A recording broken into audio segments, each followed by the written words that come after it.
Hello viewers, আসসালামু আলাইকুম। আজকের পর্বে আমি আপনাদের সঙ্গে শেয়ার করব খাজা পিঠার রেসিপি। খাজা পিঠা তৈরি করার জন্য প্রথমে আমি একটি মিক্সিং বলে নিয়েছি 2 কাপ ময়দা। এখন এতে দিয়ে দিব হাফ চা চামচ লবণ। এখন দিয়ে দিব কালো জিরা এবং 1 কাপ পরিমাণ চিনি।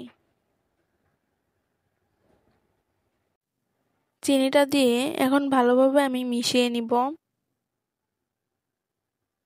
মেশানো হয়ে গেলে এখন এতে দিয়ে দিব সাদা তেল। তেলটা দিয়ে আবারও ভালোভাবে মিশিয়ে নিব ময়দার সাথে। এখন অল্প অল্প করে পানি দিয়ে একটি ডো তৈরি করে নিব। ডোটা তৈরি করা হয়ে গেলে এতে দিয়ে দিব সাদা তেল। তেলটা দিয়ে ডোটা একটু মেখে নিয়ে একটি ভিজা কাপড় দিয়ে 1 ঘন্টার মতো রেখে দিব।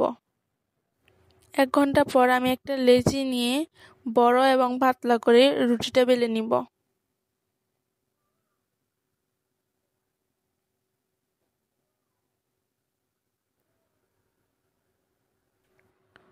রুটিটা বেলা হয়ে গেলে এখন আমি একটি চাকু দিয়ে রুটিটা কেটে নিব। কেটে নেওয়া হয়ে গেলে এখন উপরে ময়দাটা ছিটিয়ে দিব এবং রুটিগুলো ভাঁজ করে নিব।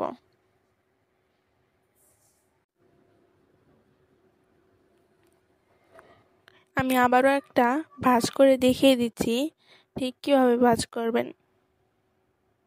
ভাঁজ করা হয়ে গেলে উপরে একটু চাপ দিয়ে রুটিটা একটু বেলে নিব। এভাবে আমি একে একে সবগুলো খাজা পিঠা তৈরি করে নিব। এখন একটি কড়াইতে তেল গরম করে নিব। তেলটা গরম হয়ে আসলে এখন এতে দিয়ে দিব খাজা পিঠাগুলো। এগুলো আমি এখন লাল লাল করে ভেজে নিব।